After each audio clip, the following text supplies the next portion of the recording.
ದೇವ್ರ ನಾಮಕ್ಕೆ ಸ್ತೋತ್ರ. ಈ ಡಿಸೆಂಬರ್ ತಿಂಗಳ 24ನೇ ತಾರೀಕನ ಈ ರಾತ್ರಿ ಒಂದು ವಿಶೇಷ ಆರಾಧನೆಯೊಂದಿಗೆ ನಾವು ಈ ಒಂದು ಲೈವ್ ಕಾರ್ಯಕ್ರಮದಲ್ಲಿ ಸೇರಿ ಬರುವಂತೆ ಸರ್ವಶಕ್ತನಾದ ದೇವರು ನಮ್ಮ ಜೀವಿತದಲ್ಲಿ ಕೊಟ್ಟಂಥ ಈ ಒಂದು ಸಂದರ್ಭಕ್ಕಾಗಿ ದೇವರಿಗೆ ಸ್ತೋತ್ರವನ್ನು ಮಾಡುವ. ಬನ್ನಿ ಪ್ರಾರ್ಥನೆಯೊಂದಿಗೆ ಈ ಒಂದು ವಿಶೇಷ ಆರಾಧನೆಯನ್ನು ನಾವು ಪ್ರಾರಂಭಿಸುವ. ಪ್ರಾರ್ಥನೆ ಮಾಡುವ. ನಮ್ಮನ್ನು ಬಹಳವಾಗಿ ಪ್ರೀತಿ ಮಾಡುವ ನಮ್ಮ ಪ್ರೀತಿಯ ತಂದೆಯಾದ ದೇವರೇ, ನಿಮ್ಮ ಪರಿಶುದ್ಧ ನಾಮಕ್ಕೆ ಸ್ತೋತ್ರ.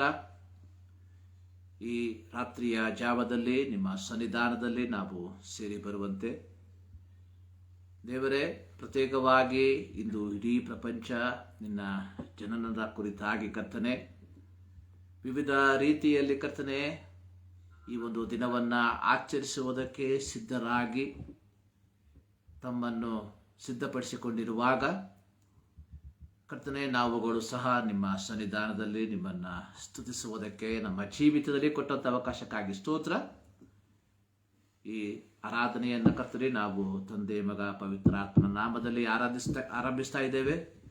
ತ್ರಿಯೇಕ ದೇವರ ಸಾನ್ನಿಧ್ಯ ನಮ್ಮ ಸಂಗಡ ಇದ್ದು ನಮ್ಮನ್ನು ಮಾರ್ಗದರ್ಶಿಸುವುದಾಗಿ ನಾವು ಪ್ರಾರ್ಥಿಸ್ತಾ ಇದ್ದೇವೆ. ಎಲ್ಲದರ ಮೂಲಕ ದೇವರ ನಾಮ ಮಹಿಮೆ ಹೊಂದಲಿ. ಪ್ರಾರ್ಥನೆ ಕೇಳಿದ್ದಕ್ಕಾಗಿ ಸ್ತೋತ್ರ. ಯೇಸು ಕ್ರಿಸ್ತನ ನಾಮದಲ್ಲಿ ಬಿಡುತ್ತೇವೆ ನಮ್ಮ ಪ್ರೀತಿಯ ತಂದೆ. ಮತದಾವರ್ತಿ ಎಲ್ಲರಿಗೂ ಯೇಸು ಕ್ರಿಸ್ತನ ನಾಮದಲ್ಲಿ ನಮ್ಮ ವಂದನೆಯನ್ನು ತಿಳಿಸ್ತಾ ಇದ್ದೇವೆ. ಈ ಒಂದು ವಿಶೇಷ ಆರಾಧನೆಗೆ ನಿಮ್ಮೆಲ್ಲರನ್ನ ಪ್ರೀತಿಯಿಂದ ನಾವು ಆಹ್ವಾನಿಸುವಂಥವರಾಗಿದ್ದೇವೆ. ಪ್ರಾರಂಭದಲ್ಲಿ ಕೆಲವು ಹಾಡುಗಳನ್ನು ಹಾಡಿ ದೇವರ ನಾಮವನ್ನು ನಾವು ಮಹಿಮೆ ಪಡಿಸುವಂಥವರಾಗಿರುವ.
ಕಂಡು ಸನ್ಮಾನವ ತಂದು ಆರಾಧಿಸಬನ್ನಿ.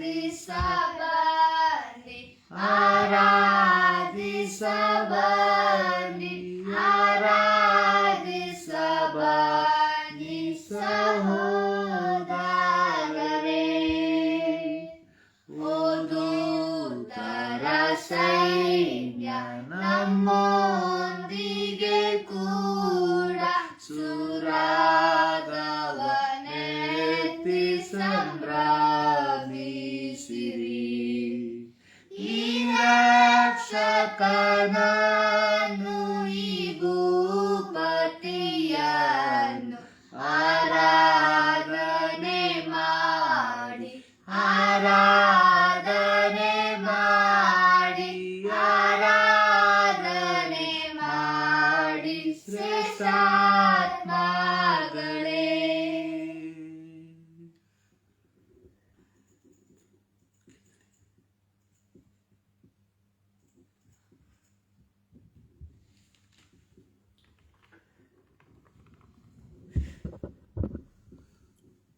ಹಲ್ಲೆಲೂಯ. ಓ ಬನ್ನಿರಿ ಈಗ ಆನಂದ ಪಡೋಣ, ಸುದರ್ಶನ ನೋಡಿ ಕೊಂಡಾಡುತ್ತೀರಿ. ಮೇಲೋಕದ ಕರ್ತ ಈ ಭೂಮಿಗೆ ಬಂದ, ಆರಾಧಿಸ ಬನ್ನಿ ಸಹೋದರರೇ. ಇನ್ನೊಂದು ಕೀರ್ತನೆಯನ್ನ ನಾವು ಹಾಡಿ ದೇವರನ್ನ ನಾವು ಮಹಿಮೆಪಡಿಸುವ. ಕೂಡಿದು ತರೆಂದು ಧರಣಿಗೋಡಿ ಸೇರಿದರು, ಪರಣ ಹಾಡಿ ಪಾಡಿದರು, ಗುರುವ ನೋಡ ಸಾರಿದರು, ಗುರುವ ನೋಡ ಸಾರಿದರು. ಕುಳಿದು ಬನ್ನಿರಿ ಹಾಡನ್ನು ತಾನಿರಿ, ಕುಳಿದು ಬನ್ನಿರಿ ಹಾಡನ್ನು ತಾನಿರಿ. ಕೂಡಿದು ತರಿಂದು ಧರಣಿಗೋಡಿ ಸೇರಿದರು, ಪರಣ ಹಾಡಿ ಪಾಡಿದರು, ಗುರುವ ನೋಡ ಸಾರಿದರು, ಗುರುವ ನೋಡ ಸಾರಿದರು. ಪಿತನ ನೇಮಕದ ದಿನದ ಸುತನು ತಪ್ಪಿಸದೆ, ಇಳಿದು ಬೆತ್ಲೆಹೇಮಿನೋಳು ಇಂದು ಈತನು ಹುಟ್ಟಿದನು, ಇಂದು ಈತನು ಹುಟ್ಟಿದನು. ಪಿತನೇಕ ಪುತ್ರನು ಅತಿ ಸುಂದರಾಂಗನು, ಪಿತನೇಕ ಪುತ್ರನು ಅತಿ ಸುಂದರಾಂಗನು. ಕೂಡಿದು ತರೆಂದು ಧರಣಿಗೋಡಿ ಸೇರಿದರು, ಪರಣ ಹಾಡಿ ಪಾಡಿದರು, ಗುರುವ ನೋಡ ಸಾರಿದರು, ಗುರುವ ನೋಡ ಸಾರಿದರು.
ಕೂಡಿ ದೂತರೆಂದು ಧರಣಿ ಗೋಡಿ ಸೇರಿದರು, ಪರನ ಹಾಡಿ ಪಾಡಿದರು, ಗುರುವ ನೋಡ ಸಾರಿದರು. ಪ್ರಿಯರೇ, ಇದು ಇಡೀ ಪ್ರಪಂಚ ಯೇಸು ಕ್ರಿಸ್ತನ ಜನನವನ್ನು ಆಚರಿಸುವಂತಹ ಆ ಒಂದು ಉದ್ವೇಗದಲ್ಲಿ ಮುನ್ನುಗ್ಗುತ್ತಿರುವಂಥದ್ದನ್ನು ನಾವು ಕಾಣ್ತಾ ಇದ್ದೇವೆ. ಅನೇಕ ಸಂದರ್ಭಗಳಲ್ಲಿ ಕ್ರಿಸ್ತನ ಜನನದ ಆಧ್ಯಾತ್ಮಿಕವಾದ ಅರ್ಥವನ್ನು ಗ್ರಹಿಸದೆ ಕೇವಲ ಲೌಕಿಕವಾದ ಸಂತೋಷಕ್ಕೋಸ್ಕರವಾಗಿ ಇಂದು ಅನೇಕರು ಯೇಸು ಕ್ರಿಸ್ತನ ಜನನವನ್ನು ಆಚರಿಸುವಂತಹ ಪರಿಪಾಠವನ್ನು ತಮ್ಮ ಜೀವಿತದಲ್ಲಿ ಬೆಳೆಸಿಕೊಂಡಿರುವಂಥದ್ದನ್ನು ನಾವು ಕಾಣ್ತೇವೆ. ಯೇಸು ಕ್ರಿಸ್ತನ ಜನನವನ್ನು ಅಥವಾ ಕ್ರಿಸ್ಮಸ್ ದಿನವನ್ನು ಅಥವಾ ಕ್ರಿಸ್ಮಸ್ ಹಬ್ಬವನ್ನು ಆಚರಿಸುವುದಕ್ಕಿಂತ ಮುಂಚಿತವಾಗಿ ಮೇನ್ಲೈನ್ ಸಭೆಗಳು 4 ವಾರವನ್ನು ಅಡ್ವೆಂಟ್ ಕಾಲವೆಂದು ಆಚರಿಸುವಂಥದ್ದನ್ನು ನಾವು ನೋಡುತ್ತೇವೆ. ಈ 4 ವಾರಗಳಲ್ಲಿ 4 ಮುಖ್ಯ ಪ್ರಸ್ತಾಪಗಳನ್ನು ಅಥವಾ ಥೀಮ್ಗಳನ್ನು ಅವರು ಧ್ಯಾನಿಸುವಂಥವರು, ಪ್ರಸಂಗಿಸುವಂಥವರು, ಕೇಳುವಂಥವರು ಆಗಿರುವಂಥದ್ದಾಗಿ ನಾವು ನೋಡುತ್ತೇವೆ. ಈ ಒಂದು ಅಡ್ವೆಂಟ್ ಕಾಲದ ಪ್ರತ್ಯೇಕತೆ ಎನ್ನುವಂಥದ್ದು ಅಥವಾ ಈ ಒಂದು ಅಡ್ವೆಂಟ್ ಕಾಲದ ಉದ್ದೇಶ ಅನ್ನುವಂಥದ್ದು, ಅಡ್ವೆಂಟ್ ಕಾಲ ಅಂದರೆ ಆಗಮನದ ಕಾಲ. ಅಂದರೆ ಈ ಒಂದು ಆಗಮನ ಕಾಲದ ಉದ್ದೇಶ 2024 ವರ್ಷಗಳ ಹಿಂದೆ ಯೇಸು ಕ್ರಿಸ್ತನು ಈ ಲೋಕಕ್ಕೆ ಜಾತನಾಗಿ ಬಂದನು ಎಂಬುದನ್ನು ಆಚರಿಸುವುದಕ್ಕೋಸ್ಕರವಾಗಿ ಅಲ್ಲ. ಈ ಒಂದು ಆಗಮನ ಕಾಲದಲ್ಲಿ ಪ್ರತಿಯೊಬ್ಬ ವಿಶ್ವಾಸಿಯು, ಪ್ರತಿಯೊಬ್ಬ ದೇವರ ಮಗಳು ಯೇಸು ಕ್ರಿಸ್ತನ 2ನೆಯ ಬರೋಣಕ್ಕೋಸ್ಕರವಾಗಿ ತನ್ನನ್ನು ಸಿದ್ಧಪಡಿಸಿಕೊಂಡು ಕಾಯುವಂತಹ ಕಾರ್ಯಗಳನ್ನು ಮನನ ಮಾಡುವಂಥದ್ದಾಗಿದೆ ಈ 4 ವಾರದ ಅಡ್ವೆಂಟ್ ಕಾಲದ ಮುಖ್ಯ ಉದ್ದೇಶ. ಪ್ರತಿಯೊಂದು ವಾರಗಳು ಅಂದರೆ ಅಡ್ವೆಂಟ್ ಕಾಲದ 1ನೇ ವಾರ, 2ನೇ ವಾರ, 3ನೇ ವಾರ, 4ನೇ ವಾರ, ಈ 4 ವಾರಗಳಲ್ಲಿ 4 ಮುಖ್ಯ ಪ್ರಸ್ತಾಪಗಳನ್ನು ನಾವು ಧ್ಯಾನ ಮಾಡುವಂಥವರಾಗಿರ್ತೇವೆ. ಅಡ್ವೆಂಟ್ ಕಾಲದ 1ಲ ವಾರದಲ್ಲಿ ಧ್ಯಾನ ಮಾಡುವಂಥದ್ದು ನಿರೀಕ್ಷೆ ಎಂಬ ವಿಚಾರದಲ್ಲಿ. ಅಂದರೆ ಯೇಸು ಕ್ರಿಸ್ತನ ಐಹಿಕ ಜನನ ಮಾನವ ರಾಶಿಗೆ ಒಂದು ನಿರೀಕ್ಷೆಯನ್ನ ಉಂಟು ಮಾಡುವಂಥದ್ದಾಗಿತ್ತು ಎಂಬುದಾಗಿ. ಏನು ಆ ನಿರೀಕ್ಷೆ? ಯೋಹಾನನ ಸುವಾರ್ತೆ 14ನೇ ಅಧ್ಯಾಯದ 3ನೇ ವಾಕ್ಯದಲ್ಲಿ ನಾವು ಕಾಣುವಂಥದ್ದು. ಅಲ್ಲಿ ಯೇಸು ಸ್ವಾಮಿ ಹೇಳಿರುವಂತಹ ಒಂದು ಮಾತು, ನಾನು ಸ್ಥಳವನ್ನ ಸಿದ್ಧ ಮಾಡುವುದಕ್ಕೆ ಹೋಗ್ತಾ ಇದ್ದೇನೆ. ನಾನು ಸ್ಥಳವನ್ನು ಸಿದ್ಧ ಮಾಡಿದ ಮೇಲೆ ತಿರುಗಿ ಬಂದು ನಾನು ನಿಮ್ಮನ್ನು ಏನ್ ಮಾಡ್ತೇನೆ, ಕರ್ಕೊಂಡು ಹೋಗ್ತೇನೆ. ಕಾರಣ ನಾನಿರುವಲ್ಲಿ ನೀವು ಇರಬೇಕು. ಇದು ಯೇಸು ಸ್ವಾಮಿಯ ಜನನದ ಮೂಲಕ ಪ್ರತಿ ಮಾನವ ರಾಶಿಗೆ ದೇವರು ಕೊಟ್ಟಂತಹ ಒಂದು ನಿರೀಕ್ಷೆಯ ಸಂದೇಶ.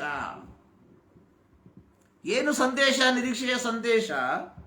ಯೇಸು ಸ್ವಾಮಿ ಹೇಳಿರುವಂಥದ್ದು, ಸೊ ನಾನು ಈ ಲೋಕಕ್ಕೆ ಬಂದಿರುವಂಥದ್ದು ತಂದೆಯಾದ ದೇವರು ನಿರ್ವಹಿಸುವುದಕ್ಕೆ ಕೊಟ್ಟಿರುವಂತಹ ಒಂದು ದೌತ್ಯವನ್ನ ಪೂರೈಸುವುದಕ್ಕೋಸ್ಕರವಾಗಿ.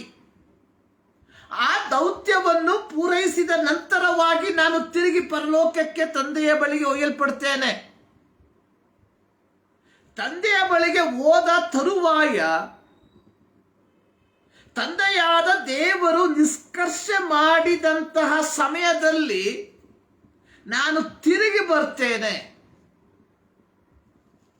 ತಿರುಗಿ ಬಂದು ನಾನೇನು ಮಾಡ್ತೇನೆ, ನಿಮ್ಮನ್ನ ಕರ್ಕೊಂಡು ಹೋಗ್ತೇನೆ. ನಾನು ಇರುವಲ್ಲಿ ನೀವು ಸಹ ಇರಬೇಕು. ಇದು ಒಂದು ನಿರೀಕ್ಷೆಯಾಗಿದೆ. ಈ 2024ರಲ್ಲಿ ಕ್ರಿಸ್ಮಸ್ ದಿನವನ್ನ ಆಚರಿಸುವುದಕ್ಕೆ ಅಥವಾ ಆಚರಿಸುತ್ತಿರುವಂತಹ ಪ್ರೀತಿಯ ದೇವಜನರೇ, ನಮ್ಮ ನಿರೀಕ್ಷೆ ಎನ್ನುವಂಥದ್ದು ನಾಳಿನ ದಿನದಲ್ಲಿ ದೇವಾಲಯದಲ್ಲಿ ಹೋಗಿ ಕ್ರಿಸ್ಮಸ್ ಆರಾಧನೆಯಲ್ಲಿ ಭಾಗಿಗಳಾಗುವಂಥದ್ದು ಎಂಬುದಾಗಿ ಅಲ್ಲ.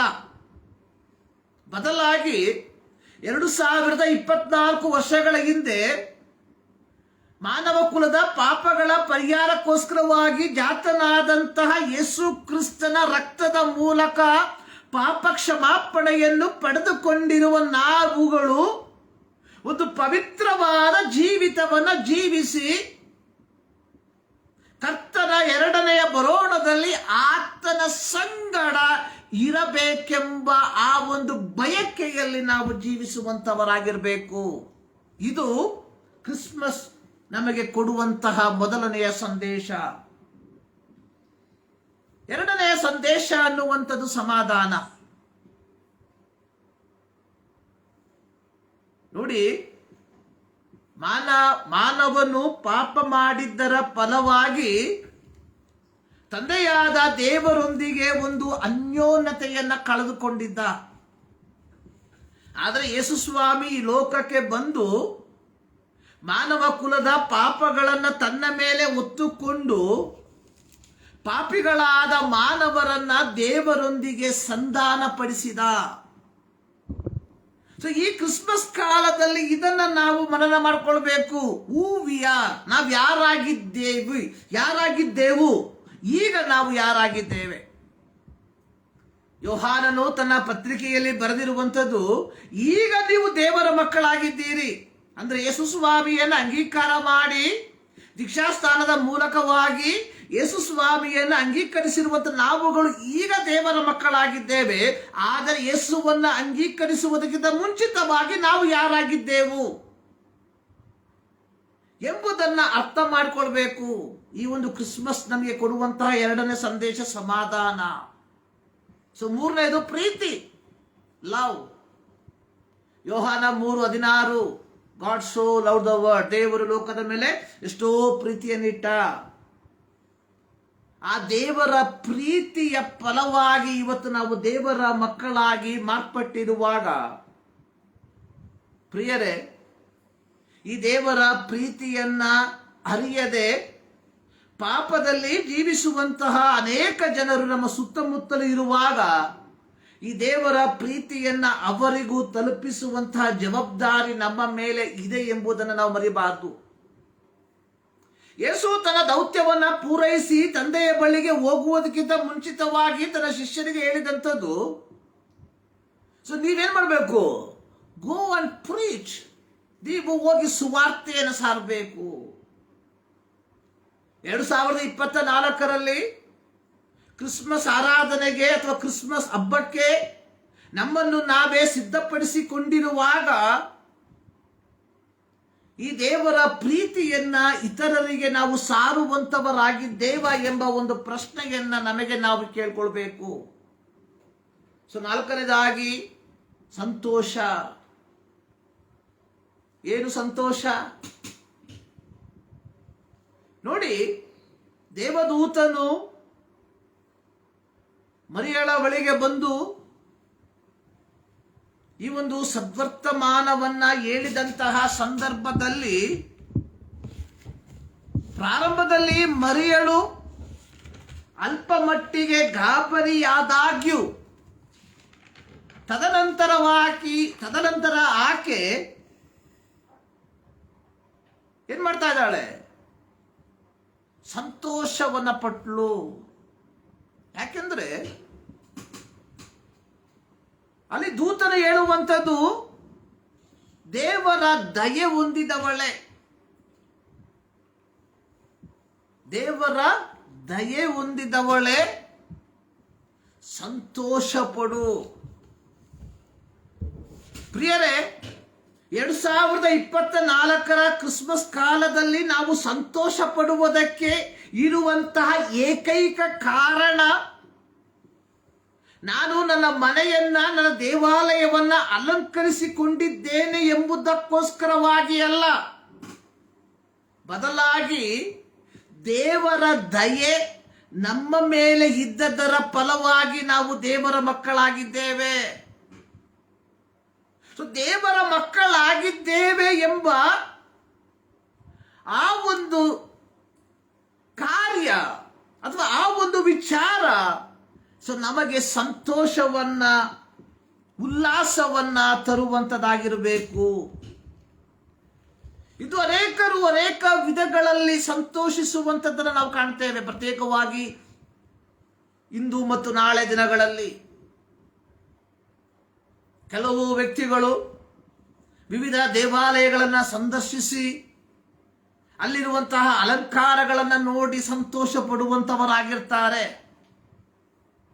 ಇನ್ನು ಕೆಲವು ವ್ಯಕ್ತಿಗಳು ವಿವಿಧ ದೇವಾಲಯಗಳಲ್ಲಿ ಆ ದೇವಾಲಯದವರು ಉಂಟು ಮಾಡಿರುವಂತಹ ಗೋದಲಿಯನ್ನ ನೋಡಿ ಸಂತೋಷ ಪಡುವಂತವರಾಗಿರ್ತಾರೆ. ಇನ್ನು ಕೆಲವು ವ್ಯಕ್ತಿಗಳು ದೊಡ್ಡ ದೊಡ್ಡ ಶಾಪಿಂಗ್ ಮಾಲ್ಗಳಿಗೆ ಹೋಗಿ ಅಲ್ಲಿ ಇಟ್ಟಿರುವಂತಹ ದೊಡ್ಡ ದೊಡ್ಡ ಕ್ರಿಸ್ಮಸ್ ಟ್ರೀಗಳನ್ನು ನೋಡಿ ಸಂತೋಷ ಪಡ್ತಾರೆ. ಬೇರೆ ಕೆಲವು ವ್ಯಕ್ತಿಗಳು ರಜಾ ಸಿಕ್ಕಿರುವುದರಿಂದ ಮಜಾ ಮಾಡುವುದಕ್ಕೆ ವಿಭಿನ್ನ ಸ್ಥಳಗಳಿಗೆ ಹೋಗಿ ಸಂತೋಷ ಪಡುವಂಥದ್ದನ್ನು ನಾವು ಕಾಣ್ತೇವೆ. ಇನ್ನು ಕೆಲವರು ತಮ್ಮ ಮನೆಗಳಿಗೆ ಅತಿಥಿಗಳನ್ನು ಬರಮಾಡಿ ಆಹಾರವನ್ನು ಕೊಡುವುದರ ಮೂಲಕ ಸಂತೋಷ ಪಡುವುದನ್ನು ನಾವು ಕಾಣ್ತೇವೆ. ಇದಕ್ಕಿಂತಲೂ ಇನ್ನೂ ಒಂದು ಗುಂಪು ಜನ ಇದ್ದಾರೆ, ಯೇಸು ಸ್ವಾಮಿ ಹುಟ್ಟಿದನು ಎಂಬ ಸಂತೋಷದಿಂದ ಮದ್ಯಪಾನದಲ್ಲಿ ಮುಳುಗಿರುವಂತಹ ವ್ಯಕ್ತಿಗಳು. ಪ್ರತಿಯೊಬ್ಬರು ಈ ಒಂದು ಕ್ರಿಸ್ಮಸ್ ಕಾಲದಲ್ಲಿ ಸಂತೋಷ ಪಡುವಂಥದ್ದನ್ನು ನಾವು ನೋಡ್ತೇವೆ. ಆದರೆ ನಮ್ಮ ನಿಜವಾದ ಸಂತೋಷ ಏನಾಗಿರಬೇಕು ಅಂದ್ರೆ, ದೇವರ ದಯೆ ನನ್ನ ಮೇಲೆ ಇದ್ದದ್ದರ ಫಲವಾಗಿ ನಾನು ದೇವರ ಮಗನಾಗಿದ್ದೇನೆ ಎಂಬ ಸಂತೋಷ ನಮ್ಮಲ್ಲಿರಬೇಕು. ಈ ಕ್ರಿಸ್ಮಸ್ ಸಂದರ್ಭದಲ್ಲಿ ನಮ್ಮ ಸಂತೋಷ ಲೌಕಿಕವಾದ ಕಾರ್ಯಗಳಲ್ಲ ಪ್ರಿಯರೇ. ಈ ಕ್ರಿಸ್ಮಸ್ ಕಾಲದಲ್ಲಿ ನನ್ನ ನಿಮ್ಮ ಸಂತೋಷ ಏನಾಗಿರಬೇಕು? ದೇವರು ತನ್ನ ದಯೆಯಿಂದ ಅಥವಾ ದೇವರು ತನ್ನ ಅನುಗ್ರಹದಿಂದ ನನ್ನನ್ನ ಆರಿಸಿಕೊಂಡು ಆತನ ಮಗನಾಗಿ ಮಗಳಾಗಿ ಮಾರ್ಪಡಿಸಿದ್ದಕ್ಕಾಗಿ ಅಪೊಸ್ತಲನಾದ ಪೌಲನು ಹೇಳಿರುವಂಥದ್ದು, ಆತನು ಜಗದೋತ್ಪತ್ತಿಗೆ ಮುಂಚಿತವಾಗಿ ನನ್ನನ್ನು ಕ್ರಿಸ್ತನಲ್ಲಿ ಆರಿಸಿಕೊಂಡನು. ಅದು ದೇವರ ದಯೆ, ದೇವರ ಅನುಗ್ರಹ ಪ್ರಿಯರೇ. ವಿವಿಧ ಸ್ಥಳಗಳಲ್ಲಿ, ವಿವಿಧ ಧರ್ಮಗಳಲ್ಲಿ, ವಿವಿಧ ಭಾಷೆಗಳಲ್ಲಿ, ವಿವಿಧ ರಾಜ್ಯಗಳಲ್ಲಿ ಹುಟ್ಟಿದಂತಹ ನಾವುಗಳು ದೇವರ ಪ್ರೀತಿಯ ಸುವಾರ್ತೆಯನ್ನ ಕೇಳಿದ್ದರ ಫಲವಾಗಿ ದೇವರ ಮಕ್ಕಳಾಗಿ ಮಾರ್ಪಟ್ಟಿರುವುದಾದರೆ ಇದು ನಮ್ಮ ಕುಟುಂಬದ ಶ್ರೇಷ್ಠತೆಯಲ್ಲ ಪ್ರಿಯರೇ, ಇದು ದೇವರ ದಯೆಯಾಗಿದೆ. ಆದುದರಿಂದ ನಾವು ಸಂತೋಷ ಪಡುವುದಕ್ಕೆ ಆಸ್ಪದ ಉಂಟು ಪ್ರಿಯರೇ. ಈ ಕ್ರಿಸ್ಮಸ್ ಕಾಲದಲ್ಲಿ ನಾವು ಸಂತೋಷ ಪಡುವಂಥದ್ದು ಯಾವುದರಲ್ಲಿ? ಏನಾಗಿದೆ ಕ್ರಿಸ್ಮಸ್? ಇಂದು ನಾವು ಧ್ಯಾನ ಮಾಡುವಂತಹ ವಿಚಾರ ಕ್ರಿಸ್ತನ ಜನನ, ಒಂದು ಹೊಸ ಬೆಳಗು. Christmas, A new Don. ಏನದು DAWN? ಡಾನ್ ಅನ್ನುವಂಥದ್ದು The first appearance of light in sky before sunrise. Dawn means the first appearance of light in the sky before sunrise. ಅಂದ್ರೆ ಸೂರ್ಯೋದಯಕ್ಕಿಂತ ಮುಂಚೆ ಆಕಾಶದಲ್ಲಿ ಗೋಚರವಾಗುವ ಮೊದಲ ಬೆಳಕು.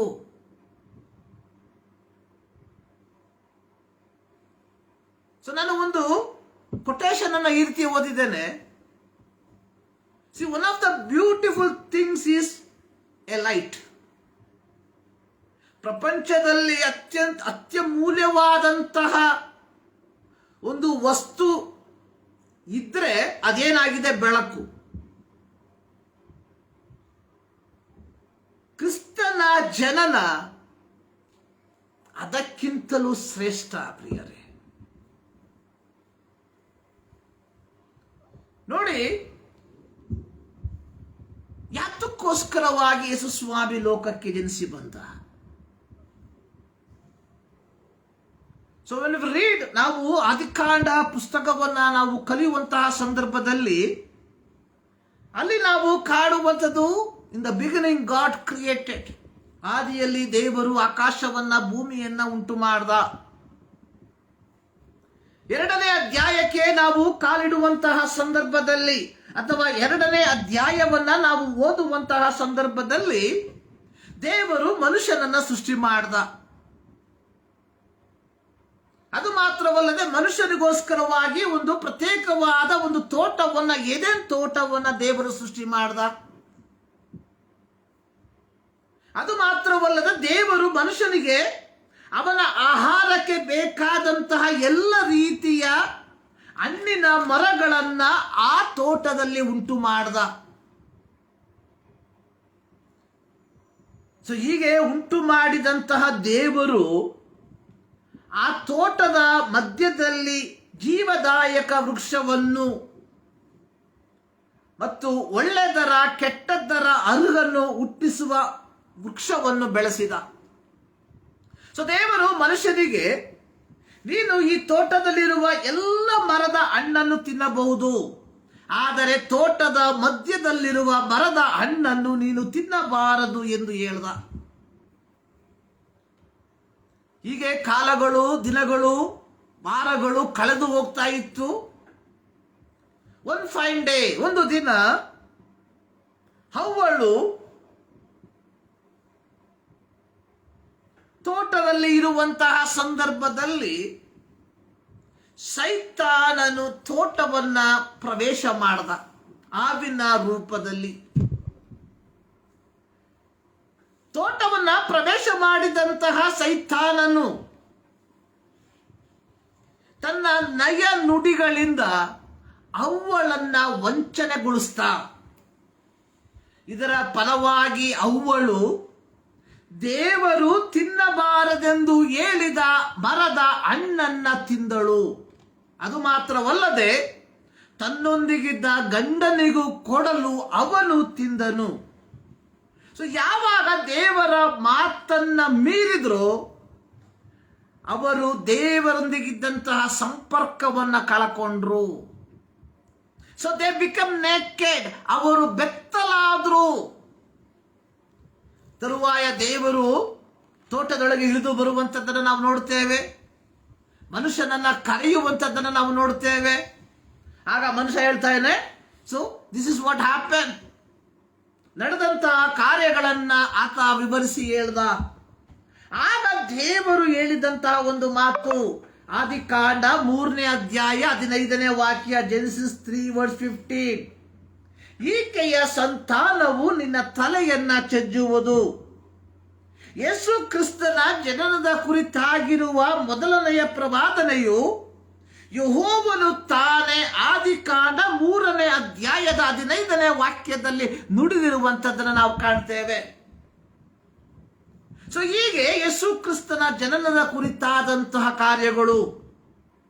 ಸೊ ತದನಂತರವಾಗಿ ನಾವು ನೋಡ್ತೇವೆ, ದೇವರು ಅಬ್ರಹಾಮನನ್ನ ಕರೆದ, ಇಸ್ರಾಯೇಲ್ ಮಕ್ಕಳನ್ನ ಸ್ವಕೀಯರನ್ನಾಗಿ ಆದುಕೊಂಡ. ಕಾಲಗಳು ದಾಟಿ ಹೋಗ್ತಾ ಇತ್ತು. ಆದರೆ ದೇವರಾದುಕೊಂಡಂತಹ ದೇವರ ಸ್ವಕೀಯ ಪ್ರಜೆಗಳಾದಂತಹ ಇಸ್ರಾಯೇಲರು ದೇವರ ಮಾರ್ಗದಲ್ಲಿ ನಡೆಯುವುದರ ಬದಲಾಗಿ ತಮ್ಮಿಷ್ಟದ ಪ್ರಕಾರವಾಗಿ ನಡೆಯುವುದಕ್ಕೆ ಪ್ರಾರಂಭಿಸಿದರು. ಯೆಶಾಯನ ಗ್ರಂಥ ಪುಸ್ತಕವನ್ನ ನಾವು ಕಲಿಯುವಂತಹ ಸಂದರ್ಭದಲ್ಲಿ ಇಸ್ರಾಯೇಲರ ಅಂದಿನ ಪರಿಸ್ಥಿತಿ ಏನೆಂಬುದನ್ನು ನಾವು ಚೆನ್ನಾಗಿ ಅರ್ಥ ಮಾಡಿಕೊಳ್ಳಬಹುದಾಗಿದೆ. ಯೆಶಾಯನ ಪ್ರವಾದನ ಗ್ರಂಥ 1ನೇ ಅಧ್ಯಾಯದಲ್ಲಿ ಸರ್ವಶಕ್ತನಾದ ದೇವರು ಪ್ರವಾದಿಯಾದ ಯೆಶಾಯನ ಮೂಲಕವಾಗಿ ಮಾತನಾಡುವಂಥದ್ದು. ಆಕಾಶ ಮಂಡಲವೇ ಆಲಿಸು, ಭೂಮಂಡಲವೇ ಕೇಳು, ಯೆಹೋವನು ಮಾತನಾಡುತ್ತಿದ್ದಾನೆ. ನಾನು ಸಾಕಿ ಸಲಹಿದ ಮಕ್ಕಳೇ ನನಗೆ ದ್ರೋಹ ಮಾಡಿದ್ದಾರೆ. ಎತ್ತು ಯಜಮಾನನನ್ನು, ಕತ್ತೆ ಒಡೆಯನ್ನ, ಕೊಟ್ಟಿಗೆಯನ್ನು, ಗೋದಲಿಯನ್ನು ತಿಳಿದಿರುವುದು. ಇಸ್ರಾಯೇಲ್ ಜನರಿಗೋ ತಿಳುವಳಿಕೆ ಇಲ್ಲ. ದೇವರೊಂದಿಗೆ ನಡೆಯಬೇಕಾಗಿದ್ದ, ದೇವರೊಂದಿಗೆ ಅನ್ಯೋನ್ಯತೆಯಲ್ಲಿ ಇರಬೇಕಾಗಿದ್ದ ಜನ ಈಗ ದೇವರೊಂದಿಗೆ ಬಲು ದೂರ ಹೋದಂತಹ ಅನುಭವದಲ್ಲಿ ಜೀವಿಸ್ತಾ ಇದ್ದಾರೆ. ಆದಿಕಾಂಡ ಪುಸ್ತಕದಲ್ಲಿ ನಾವು ನೋಡಿದ್ವಿ, ಪ್ರತಿದಿನ ದೇವರು ಸಂಜೆಯ ತಂಗಾಳಿಯಲ್ಲಿ ತೋಟದೊಳಗೆ ಇಳಿದು ಬರುವಂತಹ ಸಂದರ್ಭದಲ್ಲಿ ಈ ಆದಾಮನು ಹವ್ವಳು ದೇವರೊಂದಿಗೆ ನಡೆದಾಡುವಂಥವರಾಗಿದ್ರು. ಆದರೆ ಯಾವಾಗ ಹವ್ವಳು ಸೈತಾನನ ಕುಯುಕ್ತಿಗೆ ಒಳಪಟ್ಟಳೋ ಆ ಒಂದು ಸಂಬಂಧಕ್ಕೆ ಚ್ಯುತಿ ಬಂದಿತ್ತು. ಸೊ ಇಲ್ಲಿ ಸರ್ವಶಕ್ತನಾದ ದೇವರು ಇಸ್ರಾಯೇಲನ ಕುರಿತಾಗಿ ಹೇಳುವಂಥದ್ದು ನೋಡಿ, ನಾನು ಸಾಕಿ ಸಲಹಿದ ಮಕ್ಕಳು ನನಗೆ ದ್ರೋಹ ಮಾಡಿದ್ದಾರೆ.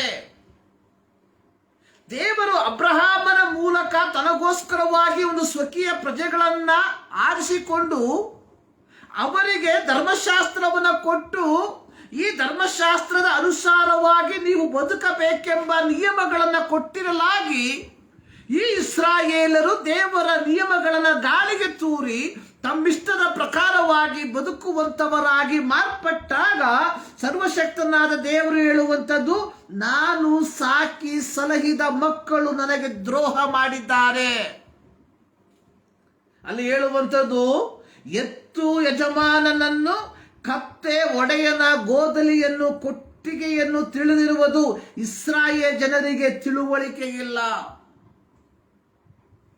ನೋಡಿ, ಇಂತಹ ಒಂದು ಪರಿಸ್ಥಿತಿಯಲ್ಲಿ ಆಗಿರುವಾಗ ಸರ್ವಶಕ್ತನಾದ ದೇವರು ಆದಿಕಾಂಡ 3ನೇ ಅಧ್ಯಾಯ 15ನೇ ವಾಕ್ಯದಲ್ಲಿ ಹೇಳಿರುವ ಪ್ರಕಾರವಾಗಿ ಈಕೆಯ ಸಂತಾನವು ನಿನ್ನ ತಲೆಯನ್ನು ಚಚ್ಚುವುದು ಎಂಬ ಮೊದಲನೆಯ ಪ್ರವಾದನ ವಾಕ್ಯವನ್ನ ನೆರವೇರಿಸುವುದಕ್ಕೋಸ್ಕರವಾಗಿ ತನ್ನ ಏಕಮಾತ್ರ ಕುಮಾರನನ್ನ ಈ ಲೋಕಕ್ಕೆ ಕಳುಹಿಸಿಕೊಟ್ಟ.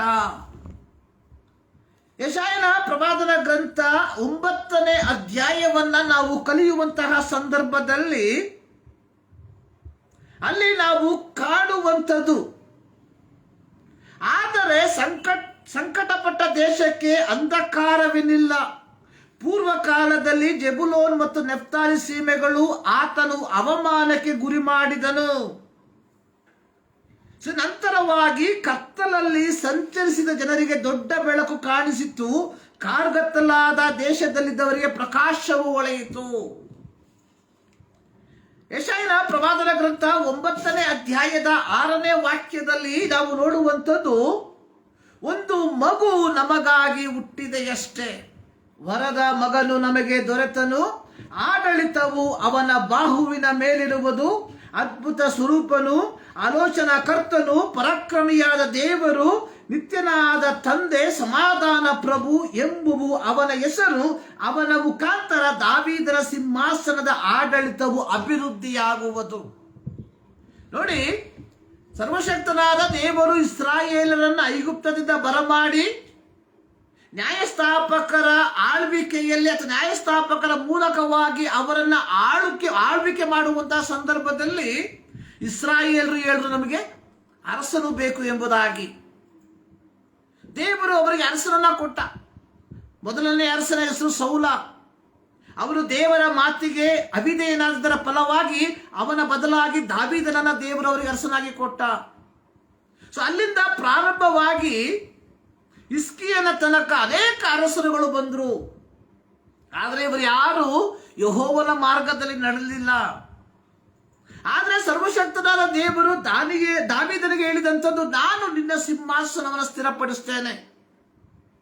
ಆ ಒಂದು ವಾಗ್ದಾನಕ್ಕೆ ಅನುಗುಣವಾಗಿ, ಆ ಒಂದು ಪ್ರವಾದನೆಗೆ ಅನುಗುಣವಾಗಿ ಸರ್ವಶಕ್ತನಾದ ಯೇಸು ಕ್ರಿಸ್ತನು ದಾವೀದನ ಸಂತಾನದಲ್ಲಿ ಹುಟ್ಟಿದವನಾಗಿ ಈ ಲೋಕಕ್ಕೆ ಬಂದ. ಪ್ರಿಯರೇ, ನಾನು ಪ್ರಾರಂಭದಲ್ಲಿ ಹೇಳಿದ ರೀತಿಯಲ್ಲಿ ಯೇಸು ಕ್ರಿಸ್ತನ ಜನನ ಅನ್ನುವಂಥದ್ದು ಒಂದು ಹೊಸ ಅಧ್ಯಾಯವಾಗಿ ಮಾರ್ಪಟ್ಟಿತು. ಕಾರಣ ನೋಡಿ, ನಾನು ಪ್ರಾರಂಭದಲ್ಲಿ ಹೇಳಿದೆ, ಬೆಳಕು ಪ್ರತಿಯೊಂದು ಜೀವರಾಶಿಗಳಿಗೂ ಅತ್ಯಮೂಲ್ಯವಾದಂತಹ ಒಂದು ಘಟಕ. So light is a beautiful things. ಬೆಳಕು ಅನ್ನುವಂಥದ್ದು ಅತ್ಯಮೂಲ್ಯವಾದಂತಹ ಒಂದು ವಸ್ತು. ಸೊ ಬೆಳಕಿಗೆ ಬೆಳಕು ಮಾತ್ರ ಸರಿಸಾಟಿ. ನೋಡಿ, ಒಂದು ಹೊಸ ಬೆಳಕು ಅಥವಾ ಸೂರ್ಯೋದಯವಾಗುವುದಕ್ಕಿಂತ ಮುಂಚೆ, ಸೂರ್ಯನು ಹುಟ್ಟುವುದಕ್ಕಿಂತ ಮುಂಚೆ ಆಕಾಶದಲ್ಲಿ ಗೋಚರವಾಗುವಂತಹ ಬೆಳಕು ಏನ್ ಮಾಡ್ತದೆ? ಅಲ್ಲಿರುವ ಕತ್ತಲೆಯನ್ನ ಪರಿಪೂರ್ಣವಾಗಿ ನಿವಾರಣೆ ಮಾಡ್ತದೆ. ನೋಡಿ, ಸೂರ್ಯನು ಹುಟ್ಟುವುದಕ್ಕಿಂತ ಮುಂಚೆ ಹೊರಬರುವಂತಹ ಬೆಳಕು ಕತ್ತಲೆಯನ್ನ ಸಂಪೂರ್ಣವಾಗಿ ನಿವಾರಣೆ ಮಾಡ್ತದೆ. ಹಾಗೆಯೇ ಪಾಪದ ಅಂಧಕಾರದಲ್ಲಿ ಮುಳುಗಿದಂತಹ ಜನರ ಪಾಪಗಳ ಪರಿಹಾರಕ್ಕೋಸ್ಕರವಾಗಿ ಯೇಸು ಕ್ರಿಸ್ತನ ಜನನ. ಸೊ ಇಲ್ಲಿ ನಾವು ನೋಡುವಂಥದ್ದು, ಇಲ್ಲಿ ಯೆಶಾಯನ ಪ್ರವಾದನ ಗ್ರಂಥ ಪುಸ್ತಕದಲ್ಲಿ ನಾವು ಕಾಣುವಂಥದ್ದು, ಅದರ 2ನೇ ವಾಕ್ಯದಲ್ಲಿ, ಕತ್ತಲಲ್ಲಿ ಸಂಚರಿಸಿದ ಜನರಿಗೆ ದೊಡ್ಡ ಬೆಳಕು ಕಾಣಿಸಿತ್ತು, ಕಾರ್ಗತ್ತಲಾದ ದೇಶದಲ್ಲಿದ್ದವರಿಗೆ ಪ್ರಕಾಶವು ಹೊಳೆಯಿತು. ಅಂದ್ರೆ ಪಾಪವೆಂಬ ಕಾರ್ಗತ್ತಲಿನಲ್ಲಿ ದೇವರ ಧರ್ಮಶಾಸ್ತ್ರಕ್ಕೆ ವಿರುದ್ಧವಾಗಿ ಜೀವಿಸುತ್ತಿರುವಂತಹ ಜನರ ಮಧ್ಯದಲ್ಲಿ ಯೇಸು ಸ್ವಾಮಿಯ ಜನನ ಅನ್ನುವಂಥದ್ದು ಒಂದು ದೊಡ್ಡ ಬೆಳಕಾಗಿ ಮಾರ್ಪಟ್ಟಿತು. ಈ ರಾತ್ರಿ ಸಂದರ್ಭದಲ್ಲಿ ಪ್ರಿಯ ದೇವ ಜನರೇ, ನಾವು ನಾಳಿನ ದಿನವನ್ನ ಕ್ರಿಸ್ಮಸ್ ಆಚರಣೆಗೋಸ್ಕರವಾಗಿ ನಾವು ತಯಾರಾಗುತ್ತಿರುವಾಗ ಈ ಒಂದು ಆಧ್ಯಾತ್ಮಿಕ ಸತ್ಯವನ್ನ ನಾವು ಅರ್ಥ ಮಾಡಿಕೊಳ್ಳಬೇಕು. ನಮ್ಮ ಜೀವಿತದಲ್ಲಿ ಈ ಒಂದು ಬೆಳಕು ಯಥಾರ್ಥವಾಗಿ ಉದಯಿಸಿದ ಎಂಬುದಾಗಿ. ಇದು ಅನೇಕರು ಕ್ರಿಸ್ತನ ಜನನವನ್ನ, ಕ್ರಿಸ್ಮಸ್ ಹಬ್ಬವನ್ನ ಆಚರಣೆ ಮಾಡ್ತಾರೆ. ಆದರೆ ನಿಜವಾದಂತಹ ಕ್ರಿಸ್ತನು ನಿನ್ನಲ್ಲಿ ನನ್ನಲ್ಲಿ ಜನಿಸದೆ ಹೋದರೆ ನಮ್ಮ ಆಚರಣೆಯು ಕೇವಲ ಆಚರಣೆಯಾಗಿ ಮಾರ್ಪಡುತ್ತದೆ ಹೊರತು ಅದು ನಮ್ಮ ಜೀವಿತದಲ್ಲಿ ಯಾವ ಬದಲಾವಣೆಯನ್ನು ತರುವುದಕ್ಕೆ ಸಾಧ್ಯವಿಲ್ಲ. ನನ್ನ ಜೀವಿತದಲ್ಲಿ ನಿಜವಾದ ಕ್ರಿಸ್ಮಸ್ ಅನ್ನುವಂಥದ್ದು ಡಿಸೆಂಬರ್ ತಿಂಗಳ 25ನೇ ತಾರೀಕಿನಂದು ಆಚರಿಸುವಂಥದ್ದಲ್ಲ ಪ್ರಿಯರೇ. ನನ್ನ ಜೀವಿತದಲ್ಲಿ ನಿಜವಾದ ಕ್ರಿಸ್ಮಸ್ ಅನ್ನುವಂಥದ್ದು ಯೇಸು ಕ್ರಿಸ್ತನ ಬೆಳಕು ನನ್ನಲ್ಲಿ ಬಂದು ನನ್ನಲ್ಲಿರುವಂತಹ ಅಂಧಕಾರವು ಹೊರಗೆ ಹೋಗುವಂಥದ್ದಾಗಿದೆ. ಇದು ನಿಜವಾದಂತಹ ಕ್ರಿಸ್ಮಸ್.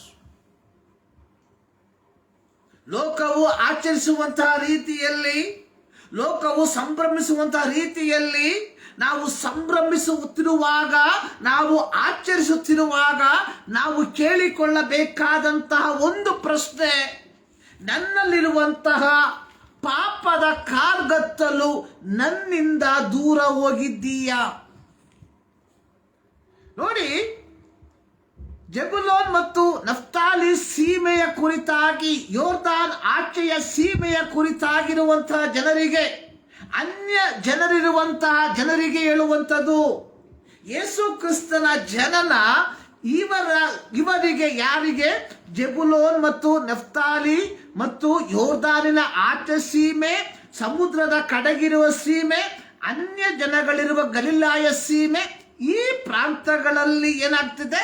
ದೊಡ್ಡ ಬೆಳಕನ್ನು ಉಂಟು ಮಾಡ್ತು. ಅಂದ್ರೆ ಯೇಸು ಕ್ರಿಸ್ತನ ಜನನ ಇಡೀ ಮಾನವ ಕುಲಕ್ಕೆ ಒಂದು ದೊಡ್ಡ ಪ್ರಕಾಶವನ್ನ ಕೊಡ್ತು, ರಕ್ಷಣೆಯ ಪ್ರಕಾಶವನ್ನ ಕೊಡ್ತು. ಪ್ರಿಯರೇ, ಈ ಮುಂಜಾನೆಯಲ್ಲಿ, ಈ ರಾತ್ರಿಯ ಸಂದರ್ಭದ ಸಮಯದಲ್ಲಿ ಪ್ರಿಯರೇ, ಅನೇಕರು ಕ್ರಿಸ್ಮಸ್ ಈವ್ಗೋಸ್ಕರವಾಗಿ ಸಿದ್ಧರಾಗಿ ಹೋಗುತ್ತಿರುವಾಗ, ಅನೇಕ ಸಭೆಗಳಲ್ಲಿ, ಅನೇಕ ದೇವಾಲಯಗಳಲ್ಲಿ ಈ ಕ್ರಿಸ್ಮಸ್ ಈವ್ ಆಚರಣೆ ಮಾಡ್ತಾ ಇರುವಾಗ, ಇನ್ನು ಕೆಲವು ಸಭೆಗಳು ನಾಳಿನ ಕ್ರಿಸ್ಮಸ್ ಹಬ್ಬಕ್ಕೋಸ್ಕರವಾಗಿ ದ ಫೈನಲ್ ಟಚಿಂಗ್, ಕೊನೆಯದಾದಂತಹ ಆ ಒಂದು ಕ್ರಮೀಕರಣವನ್ನು ಮಾಡ್ತಾ ಇರುವಾಗ ನಾವು ಕೇಳಿಕೊಳ್ಳಬೇಕಾದಂಥದ್ದು, ನಮ್ಮಲ್ಲಿರುವಂತಹ ಕಾರ್ಗತ್ತಲು ದೂರ ಹೋಗಿದ್ದೀಯಾ? ಯೇಸು ಸ್ವಾಮಿಯ ಸೇವೆಯ ಸಂದರ್ಭದಲ್ಲಿ ಮತ್ತಾಯನ ಸುವಾರ್ತೆಯಲ್ಲಿ ನಾವು ನೋಡುವಂಥದ್ದು 4ನೇ ಅಧ್ಯಾಯದಲ್ಲಿ ನೋಡಿ, ಯೇಸು ಸ್ವಾಮಿ ಸ್ನಾನಿಕನಾದ ಯೋಹಾನನ ಕೈ ಕೆಳಗೆ ದೀಕ್ಷಾಸ್ನಾನವನ್ನ ಮಾಡಿಸಿಕೊಂಡ ತರುವಾಯ ತನ್ನ ಸೇವೆಯನ್ನ, ಸುವಾರ್ಥ ಸೇವೆಯನ್ನ ಪ್ರಾರಂಭಿಸುವಂಥದ್ದನ್ನು ನಾವು ನೋಡುತ್ತೇವೆ. ಮತ್ತಾಯನ ಬರೆದ ಸುವಾರ್ತೆ 4ನೇ ಅಧ್ಯಾಯ ಅದರ 15ರಿಂದ ವಾಕ್ಯಗಳು. 14ನೇ ವಾಕ್ಯದಲ್ಲಿ ಯೆಶಾಯನೆಂಬ ಪ್ರವಾದಿಯ ಮುಖಾಂತರ ಹೇಳಿಸಿರುವ ಮಾತು ನೆರವೇರಿತು. ಆ ಮಾತು ಏನೆಂದರೆ, ಜೆಬುಲೋನ್ ಸೀಮೆ, ನೆಫ್ತಾಲಿಮ್ ಸೀಮೆ, ಯೋರ್ದಾನಿನ ಆಚೆ ಸಮುದ್ರದ ಕಡೆಗಿರುವ ಸೀಮೆ, ಅನ್ಯ ಜನಗಳಿರುವ ಗಲಿಲಾಯ ಸೀಮೆ, ಕತ್ತಲಲ್ಲಿ ವಾಸಿಸಿದ ಈ ಸೀಮೆಯ ಜನರಿಗೆ ದೊಡ್ಡ ಬೆಳಕು ಕಾಣಿಸಿತು. ಯೇಸು ಕ್ರಿಸ್ತನ ಜನನ ಪಾಪದ ಕಾರ್ಗತ್ತಲಲ್ಲಿ ಜೀವಿಸುವಂತಹ ಜನರಿಗೆ ನಿಜವಾದಂತಹ ದೈವಿಕವಾದಂತಹ ಆಧ್ಯಾತ್ಮಿಕವಾದಂತಹ ಬೆಳಕನ್ನ ಕೊಡುವಂತದ್ದಾಗಿತ್ತು. ಪ್ರಿಯರೇ, Christmas A new Don, Christmas ಅನ್ನುವಂಥದ್ದು ಒಂದು ಹೊಸ ಬೆಳಕಾಗಿದೆ. ಪ್ರಿಯರೇ, ಸೂರ್ಯೋದಯಕ್ಕಿಂತ ಮುಂಚಿತವಾಗಿ ಕಾಣುವಂತಹ ಮೊದಲ ಬೆಳಕು ಆಗಿದೆ ಕ್ರಿಸ್ಮಸ್ ಅನ್ನುವಂಥದ್ದು. ಇವತ್ತು ಕ್ರಿಸ್ಮಸ್ ನಮಗೆ ಕೇವಲ ಆಚರಣೆಯಾಗಿ ಮಾರ್ಪಟ್ಟಿದೆ. ಇವತ್ತು ಕ್ರಿಸ್ಮಸ್ ಅನ್ನುವಂಥದ್ದು ನಮ್ಮ ಲೌಕಿಕವಾದ ಸಂತೋಷವಾಗಿ ಮಾರ್ಪಟ್ಟಿದೆ. ಆದರೆ ನಿಜವಾದ ಕ್ರಿಸ್ಮಸ್ ಏನೆಂಬುದನ್ನು ನಾವು ಅರ್ಥ ಮಾಡಿಕೊಳ್ಳಬೇಕಾಗಿರುವಂಥದ್ದು ಬಹಳ ಪ್ರಾಮುಖ್ಯವಾದಂತಹ ಒಂದು ಘಟಕವಾಗಿದೆ. ಪ್ರಿಯರೇ, ನೋಡಿ, ಅಪೊಸ್ತಲನಾದ ಪೌಲನು ಗಲಾತ್ಯದವರಿಗೆ ಬರೆದ ಪತ್ರಿಕೆಯಲ್ಲಿ ಅದರ 4ನೇ ಅಧ್ಯಾಯದಲ್ಲಿ ಆತನು ಹೇಳಿರುವಂತಹ ಮಾತು, 4ನೇ ಅಧ್ಯಾಯದ 4ನೇ ವಾಕ್ಯದಲ್ಲಿ, ಕಾಲವು ಪರಿಪೂರ್ಣವಾದಾಗ ದೇವರು ತನ್ನ ಮಗನನ್ನ ಕಳುಹಿಸಿಕೊಟ್ಟನು. When the fullness of time came, God sent his son. ದೇವರು ತನ್ನ ಕುಮಾರನನ್ನ ಈ ಲೋಕಕ್ಕೆ ಕಳುಹಿಸಿಕೊಟ್ಟ. ಯಾತಕ್ಕೋಸ್ಕರವಾಗಿ ಕಳುಹಿಸಿಕೊಟ್ಟ? ಪ್ರಿಯರೇ, ನಾವು ಮನೆಗಳಲ್ಲಿ ಕ್ರಿಸ್ಮಸ್ ಅನ್ನ ಆಚರಣೆ ಮಾಡುವುದಕ್ಕೋಸ್ಕರವಾಗಿನ, ನಾವು ದೇವಾಲಯಗಳಲ್ಲಿ ಕ್ರಿಸ್ಮಸ್ ಅನ್ನ ಆಚರಣೆ ಮಾಡುವುದಕ್ಕೋಸ್ಕರವಾಗಿಯ, ಯಾತಕ್ಕೋಸ್ಕರವಾಗಿ? ಯೇಸು ಕ್ರಿಸ್ತನನ್ನ ಕಾಲವು ಪರಿಪೂರ್ಣವಾದಾಗ ದೇವರು ತನ್ನ ಮಗನನ್ನ ಕಳುಹಿಸಿಕೊಟ್ಟಿರುವಂಥದ್ದು. 5ನೇ ವಾಕ್ಯದಲ್ಲಿ ಪೌಲನು ಹೇಳ್ತಾ ಇದ್ದಾನೆ, ಧರ್ಮಶಾಸ್ತ್ರಧೀನರಾದವರನ್ನ ವಿಮೋಚಿಸಬೇಕೆಂತಲೂ ಪುತ್ರರ ಪದವಿಯನ್ನ ನಮಗೆ ದೊರಕಿಸಬೇಕೆಂತಲೂ ಆತನು ಸ್ತ್ರೀಯಲ್ಲಿ ಹುಟ್ಟಿದವನಾಗಿಯೂ ಧರ್ಮಶಾಸ್ತ್ರದೀನನಾಗಿಯೂ ಬಂದನು. ಅಂದ್ರೆ ಧರ್ಮಶಾಸ್ತ್ರದೀನದವರನ್ನ ವಿಮೋಚಿಸುವುದಕ್ಕೋಸ್ಕರವಾಗಿ, ಅಂದ್ರೆ ಪಾಪದಿಂದ ನಮ್ಮನ್ನು ಬಿಡುಗಡೆ ಮಾಡುವುದಕ್ಕೋಸ್ಕರವಾಗಿ. ಕ್ರಿಸ್ಮಸ್, ಕ್ರಿಸ್ತನ ಜನನ ಪ್ರತಿಯೊಬ್ಬ ದೇವ ಮಕ್ಕಳ ಜೀವಿತದಲ್ಲಿ ಒಂದು ಹೊಸ ಅಧ್ಯಯನವಾಗಿದೆ ಪ್ರಿಯರೇ.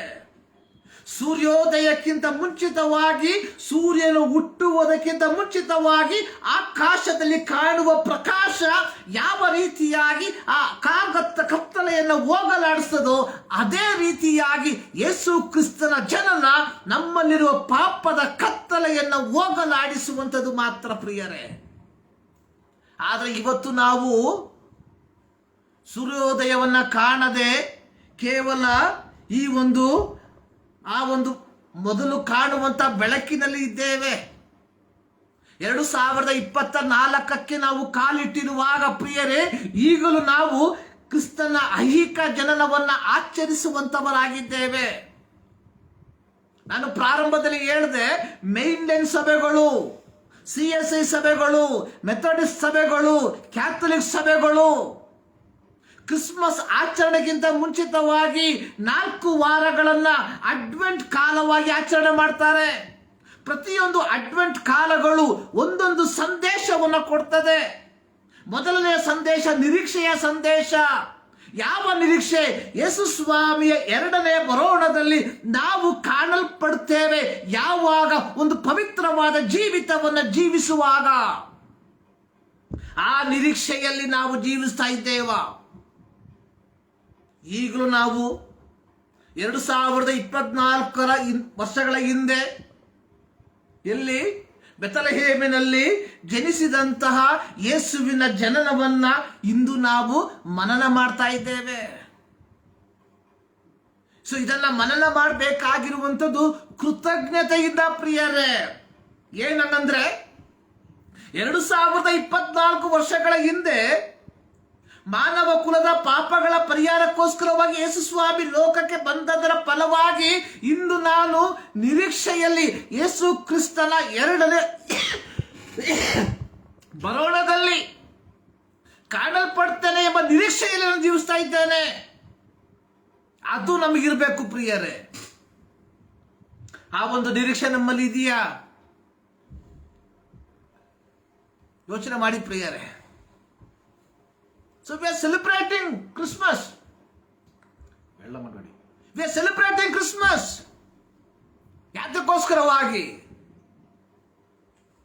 So we should remember Christmas. ಯಾತಕ್ಕೋಸ್ಕರವಾಗಿ? ಯೇಸು ಸ್ವಾಮಿ ಬಂದದರ ಫಲವಾಗಿ ತಾನೇ ನಾವು ದೇವರ ಮಕ್ಕಳಾಗಿರುವಂಥದ್ದು. ಯೇಸು ಸ್ವಾಮಿ ಬಂದದರ ಫಲವಾಗಿ ತಾನೇ ನಮ್ಮ ಪಾಪಗಳಿಗೆ ಪರಿಹಾರ ಸಿಕ್ಕಿರುವಂಥದ್ದು. ಯೇಸು ಸ್ವಾಮಿ ಬಂದದ್ದರ ಫಲವಾಗಿ ತಾನೇ ನಮಗೆ ಪರಲೋಕದಲ್ಲಿ ವಾಸಸ್ಥಾನವು ಸಿದ್ಧವಾಗಿರುವಂಥದ್ದು. ಸೊ ಈ ವಾಸಸ್ಥಾನದ ನಿರೀಕ್ಷೆಯಲ್ಲಿ ನಾವು ಜೀವಿಸ್ತಾ ಇದ್ದೇವ. ಒಮ್ಮೆ ಯೋಚನೆ ಮಾಡಿ ನೋಡಿ ಪ್ರಿಯರೇ. ನೋಡಿ, ಅಪೊಸ್ತಲನಾದ ಪೌಲನು ಹೇಳ್ತಾ ಇದ್ದಾನೆ, ಕಾಲವು ಪರಿಪೂರ್ಣವಾದಾಗ ದೇವರು ತನ್ನ ಮಗನನ್ನ ಕಳುಹಿಸಿಕೊಟ್ಟ. ಯಾತಕ್ಕೋಸ್ಕರವಾಗಿ ಕಳುಹಿಸಿಕೊಟ್ಟ? ನಮಗೆ ಪುತ್ರರೆಂಬ ಪದವಿಯನ್ನ ಕೊಡುವುದಕ್ಕೋಸ್ಕರವಾಗಿ, ದೇವರ ಮಕ್ಕಳೆಂಬ ಪದವಿಯನ್ನು ಕೊಡುವುದಕ್ಕೋಸ್ಕರವಾಗಿ. ಆದುದರಿಂದ ಯೋಹಾನನು ತನ್ನ ಪತ್ರಿಕೆಯಲ್ಲಿ ಬರೆದಿರುವಂಥದ್ದು, ಈಗ ನೀವು ದೇವರ ಮಕ್ಕಳಾಗಿದ್ದೀರಾ, ಮುಂದೆ ಏನಾಗ್ತೀವೋ ಗೊತ್ತಿಲ್ಲ, ಆತನು ಪ್ರತ್ಯಕ್ಷನಾಗುವ ಆತನ ಹಾಗೆ ಆಗ್ತೇವೆ ಎಂಬುದಾಗಿ ನಾನು ಬಲ್ಲೆನು. ಪ್ರಿಯರೇ, ಸೊ ನಮಗೆ ದೊಡ್ಡ ನಿರೀಕ್ಷೆಯನ್ನು ದೇವರು ಕೊಟ್ಟಿದ್ದಾನೆ. 1 ಯೋಹಾನ 3 ದೇವರ ಮಕ್ಕಳೆಂಬ ಪದವಿಯನ್ನು ದೇವರು ನಮಗೆ ಕೊಟ್ಟಿದ್ದಾನೆ. ಸೊ ಈಗ ನಾವು ದೇವರ ಮಕ್ಕಳಾಗಿದ್ದೇವೆ. ಸೊ ಈಗಿರಲಾಗಿ ಪ್ರಿಯರೇ, ಆ ಪದವಿಗೆ ಅನುಗುಣವಾಗಿ ನಾವು ಜೀವಿಸ್ತಾ ಇದ್ದೇವಾ? ಕ್ರಿಸ್ಮಸ್ ನಮ್ಮ ಜೀವಿತದಲ್ಲಿ ಒಂದು ಸೂರ್ಯೋದಯದ ಪ್ರಾರಂಭದ ಬೆಳಕು. ಅಂದ್ರೆ ಯೇಸು ಕ್ರಿಸ್ತನ ಜನನ ನಮ್ಮ ಜೀವಿತದ ನಿಜವಾದ ಕ್ರೈಸ್ತತ್ವದ ಪ್ರಾರಂಭದ ಮೆಟ್ಟಿಲು. ಆದರೆ ಇವತ್ತು ನಾವು ಅದೇ ಮೆಟ್ಟಿಲಲ್ಲಿ ನಿಂತ್ಕೊಂಡು ಕುಣಿದಾಡ್ತಾ ಇದ್ದೇವೆ. ಸೊ ನಾಳಿನ ದಿನದಲ್ಲಿ ಸಭೆಗಳಲ್ಲಿ 3 ಗಂಟೆ 4 ಗಂಟೆ 4 ತಾಸುಗಳು ಕಾರ್ಯಕ್ರಮಗಳು, ದೇವರ ವಾಕ್ಯಕ್ಕೆ ಯಾವ ಸ್ಥಾನವೂ ಇಲ್ಲ. Still we are in the first step. ಆದರೆ ಯಾತಕ್ಕೋಸ್ಕರವಾಗಿ ಇಲ್ಲಿ ಪೌಲ ಸ್ಪಷ್ಟವಾಗಿ ಹೇಳ್ತಾ ಇದ್ದಾನೆ, ಯಾತಕ್ಕೋಸ್ಕರವಾಗಿ ದೇವರು ತನ್ನ ಮಗನನ್ನ ಕಳುಹಿಸಿಕೊಟ್ಟ? ನಮ್ಮನ್ನು ವಿಮೋಚಿಸುವುದಕ್ಕೋಸ್ಕರವಾಗಿ, ಧರ್ಮಶಾಸ್ತ್ರ ದೀನದಿಂದ ವಿಮೋಚಿಸುವುದಕ್ಕೋಸ್ಕರವಾಗಿ. ಅನ್ಯರಾದ ನಮ್ಮ ಕುರಿತಾಗಿ ನಾವು ಹೇಳುವಾಗ ಪಾಪದಿಂದ ನಮ್ಮನ್ನು ವಿಮೋಚಿಸುವುದಕ್ಕೋಸ್ಕರವಾಗಿ, ಪಾಪದಿಂದ ನಮ್ಮನ್ನು ಬಿಡುಗಡೆ ಮಾಡುವುದಕ್ಕೋಸ್ಕರವಾಗಿ. ಯಾಕೆ ಅಪೊಸ್ತಲರ ಕೃತಿಯಲ್ಲಿ ನೋಡ್ತೇವೆ, ಯೇಸು ಕ್ರಿಸ್ತನ ರಕ್ತ ಸಕಲ ಪಾಪವನ್ನು ನಿವಾರಿಸಿ ನಮ್ಮನ್ನು ಶುದ್ಧಪಡಿಸಿದೆ ಎಂಬುದಾಗಿ. ಯಾತಕ್ಕೋಸ್ಕರವಾಗಿ ಯೇಸು ಸ್ವಾಮಿ ಹುಟ್ಟದ? ಯಾತಕ್ಕೋಸ್ಕರವಾಗಿ ಯೇಸು ಸ್ವಾಮಿ ಬಂದ? ನಮ್ಮನ್ನು ಪಾಪದಿಂದ ಬಿಡುಗಡೆ ಮಾಡುವುದಕ್ಕೋಸ್ಕರವಾಗಿ, ಪುತ್ರರ ಪದವಿಯನ್ನು ನಮಗೆ ಕೊಡುವುದಕ್ಕೋಸ್ಕರವಾಗಿ. ಈ ರಾತ್ರಿ ಸಂದರ್ಭದಲ್ಲಿ ನಾವು ಈ ಒಂದು ಪದವಿಯಲ್ಲಿ ನಾವು ಜೀವಿಸ್ತಾ ಇದ್ದೇವೆ ಎಂಬುದನ್ನು ನಾವು ಒಮ್ಮೆ ಮನನ ಮಾಡಿಕೊಳ್ಬೇಕು ಪ್ರಿಯರೇ. ನೋಡಿ, ಲೂಕನ ಬರೆದ ಸುವಾರ್ತೆ 2ನೇ ಅಧ್ಯಾಯದಲ್ಲಿ ಯೇಸು ಕ್ರಿಸ್ತನ ಜನನದ ಕುರಿತಾಗಿ ವೈದ್ಯನಾದ ಲೂಕನು ಬಹಳ ಸ್ಪಷ್ಟವಾಗಿ ವಿವರಿಸಿ ಬರೆದಿರುವಂಥದ್ದನ್ನು ನಾವು ನೋಡುತ್ತೇವೆ. ಪ್ರತಿ ವರ್ಷ ನಾವು ಮನನ ಮಾಡುವಂತಹ, ಧ್ಯಾನ ಮಾಡುವಂತಹ ಒಂದು ವಾಕ್ಯ ಭಾಗ ನೋಡಿ. ಯೇಸು ಸ್ವಾಮಿಯ ಜನನವನ್ನ ಸುಮಾರು 13-14 ಕ್ಲಿಪ್ಗಳಲ್ಲಿ ನಾವು ನೋಡಬಹುದು. ನೋಡಿ, ಯೇಸು ಸ್ವಾಮಿಯ ಜನನ ಲೂಕ 1:26-35 ವಾಕ್ಯದಲ್ಲಿ ಗಬ್ರಿಯೇಲನು ಬಂದು ಮರಿಯಳನ್ನ ಭೇಟಿಯಾಗುವಂತ ಒಂದು ಸನ್ನಿವೇಶ. ಲೂಕ 1:39-45 ಮರಿಯಳು ಎಲಿಜಬೆತಳನ್ನ ಭೇಟಿಯಾಗುವಂತ ಒಂದು ಸಂದರ್ಭ. ಮತ್ತಾಯ 1:19-25 ಗಬ್ರಿಯೇಲನು ಯೋಸೇಫನನ್ನ ಭೇಟಿಯಾಗುವಂಥದ್ದು. ಲೂಕನ ಸುವಾರ್ತೆ 2ನೇ ಅಧ್ಯಾಯ 1-5 ವಾಕ್ಯದಲ್ಲಿ ಯೋಸೇಫನು ಮತ್ತು ಮರಿಯಳು ಬೆತ್ಲೆಹೇಮಿನ ಕಡೆಗೆ ಪ್ರಯಾಣ ಬೆಳೆಸುವಂಥದ್ದು. ಲೂಕ 2:6 ಯೋಸೇಫನು ಮತ್ತು ಮರಿಯಳು ಛತ್ರಕ್ಕಾಗಿ ಹುಡುಕಾಡುವಂಥದ್ದು.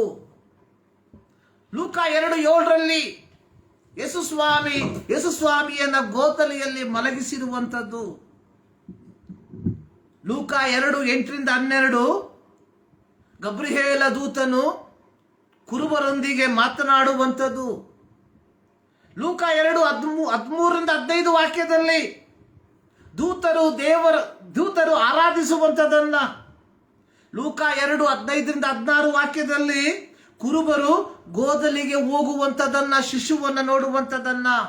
ಸೊ ಈ ರೀತಿಯಾಗಿ ವಿಭಾಗಿಸಿ ನಾವು ಕಲಿತೇವೆ. ನೋಡಿ, ಇಲ್ಲಿ ಲೂಕನ ಸುವಾರ್ತೆ 2ನೇ ಅಧ್ಯಾಯದಲ್ಲಿ ಯೇಸು ಸ್ವಾಮಿಯ ಜನನವಾದಾಗ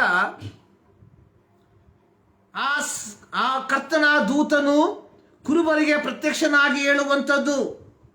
ಲೂಕ 2:10 ಹೆದರಬೇಡಿರಿ, ಕೇಳಿರಿ, ಜನರಿಗೆಲ್ಲ ಮಹಾ ಸಂತೋಷವನ್ನುಂಟು ಮಾಡುವ ಶುಭ ಸಮಾಚಾರವನ್ನು ನಿಮಗೆ ತಿಳಿಸುತ್ತೇನೆ.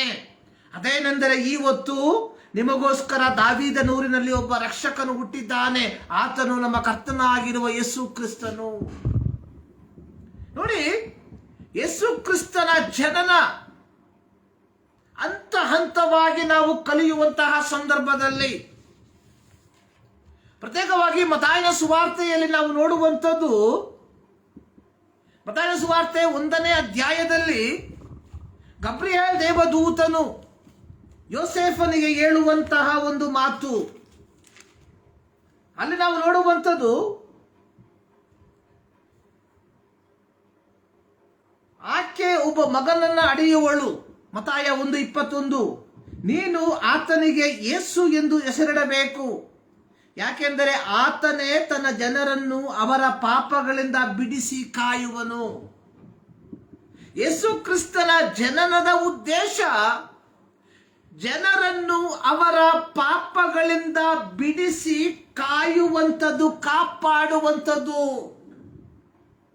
ಆದರೆ ಇಂದು 2024ರಲ್ಲಿ ಕ್ರಿಸ್ಮಸ್ ಹಬ್ಬವನ್ನು ಆಚರಿಸುವುದಕ್ಕೆ ನಾವು ಸಿದ್ಧರಾಗಿರುವಾಗ ಪಾಪದ ಕೂಪದಲ್ಲಿ ಮುಳುಗುವಂತವರಾಗಿ ನಾವು ಮಾರ್ಪಡ್ತಾ ಇದ್ದೇವೆ.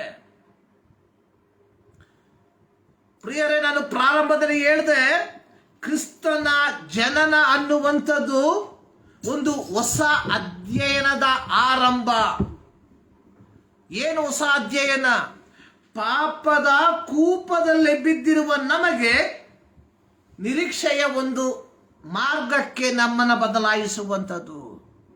ಮತ್ತಾಯನ ಸುವಾರ್ತೆ 4ನೇ ಅಧ್ಯಾಯದಲ್ಲಿ ನಾವು ನೋಡಿದ್ವಿ, ಯೇಸು ಸ್ವಾಮಿ ತನ್ನ ಸೇವೆಯ ಪ್ರಾರಂಭದಲ್ಲಿ ಹೇಳುವಂಥದ್ದು, ಜೆಬುಲೋನ್ ಸೀಮೆ, ನೆಫ್ತಾಲಿನ್ ಸೀಮೆ, ಯೋರ್ದಾನಿನ ಆಚೆ ಸಮುದ್ರದ ಕಡೆಗಿರುವ ಸೀಮೆ, ಅನ್ಯ ಜನರಿರುವ ಗಲಿಲಾಯ ಸೀಮೆ, ಕತ್ತಲಲ್ಲಿ ವಾಸಿಸಿದ ಈ ಸೀಮೆಗಳ ಜನರಿಗೆ ದೊಡ್ಡ ಬೆಳಕು ಕಾಣಿಸಿತು. ಕಾರ್ಗತ್ತಲಾದ ದೇಶದಲ್ಲಿದ್ದವರಿಗೆ ಸೂರ್ಯೋದಯವಾಯಿತು.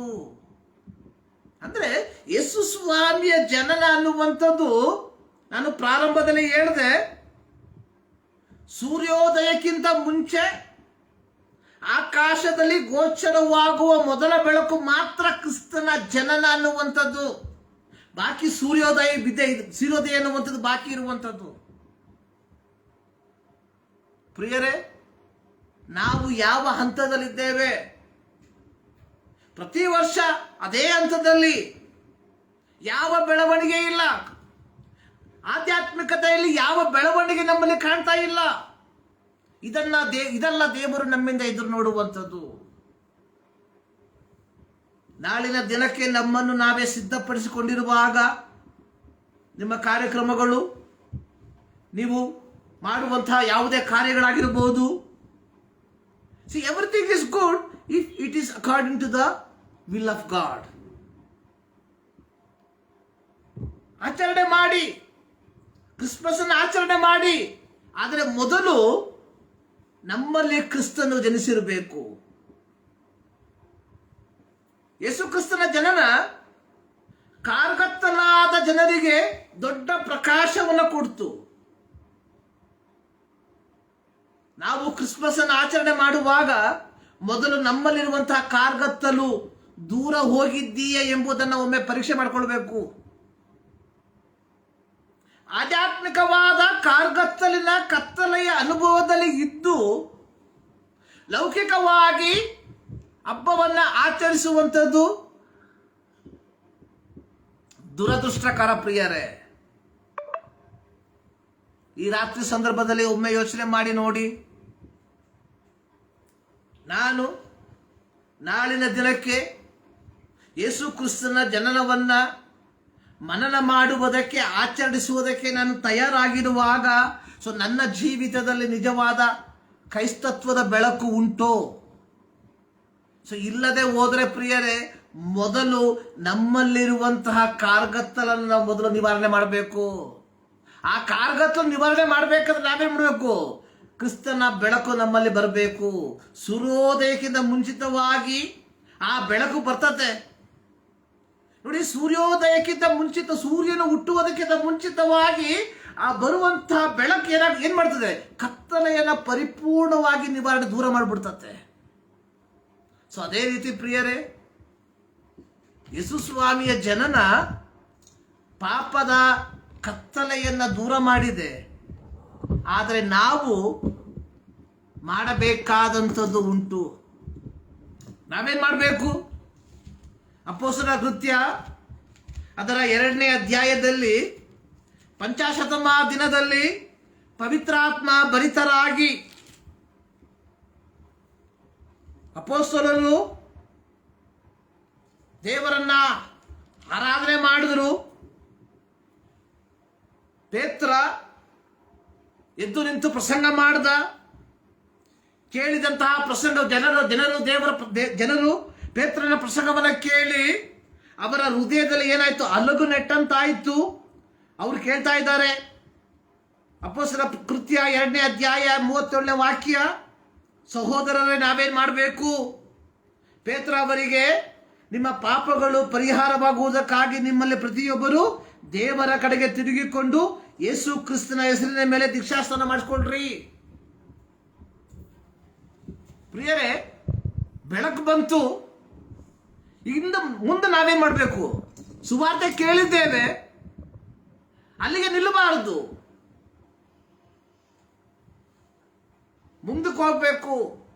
ಪಾಪಗಳ ಪರಿಹಾರ, ಯೇಸು ಸ್ವಾಮಿಯ ಜನನ, ಸುವಾರ್ತೆಯ ಉದ್ದೇಶ ಪಾಪಗಳ ಪರಿಹಾರಕ್ಕೋಸ್ಕರ. ಯೇಸು ಕ್ರಿಸ್ತನ ಶಿಲುಬೆಯ ಮರಣದ ಮೂಲ ಉದ್ದೇಶ ಪಾಪಗಳ ಪರಿಹಾರ. ಯೇಸು ಕ್ರಿಸ್ತನ ಜನನದ ಮೂಲ ಉದ್ದೇಶ ನಾವು ಆತನೊಂದಿಗೆ ವಾಸ ಮಾಡಬೇಕು. ಯೇಸು ಸ್ವಾಮಿ 2024 ವರ್ಷಗಳ ಹಿಂದೆ ಹುಟ್ಟಿದ್ದು ಪ್ರತಿ ವರ್ಷ ನಾವು ಕ್ರಿಸ್ಮಸ್ ಅನ್ನ ಆಚರಣೆ ಮಾಡಬೇಕು ಎಂಬುದಾಗಿ ಅಲ್ಲ,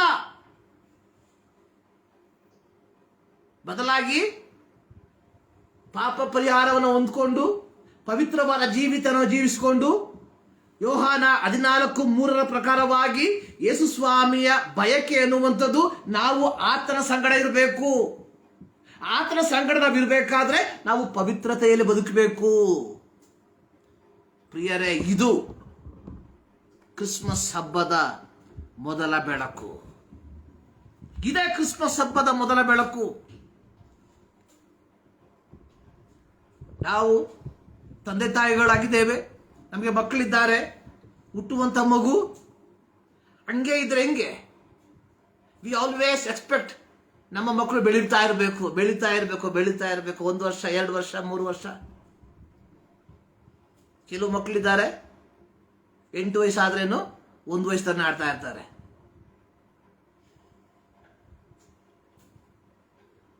ದೇವ್ರಿಗೆ ಇಷ್ಟ ಆಗುತ್ತಿಲ್ಲ. 8 ವಯಸ್ಸಾಗ್ಬಿಟ್ರೆ 8 ವಯಸ್ಸು ಇರಬೇಕು, 10 ವಯಸ್ಸಾಗ್ಬಿಟ್ರೆ 10 ವಯಸ್ಸು, 13 ವಯಸ್ಸಾದ್ರೆ 13 ವಯಸ್ಸು. ಇದು 13 ಆದ್ರೇನು 2 ವಯಸ್ಸು ಸ್ವಭಾವ, 10 ವಯಸ್ಸಾದ್ರೇನು 10 ತಿಂಗಳು ಸ್ವಭಾವ.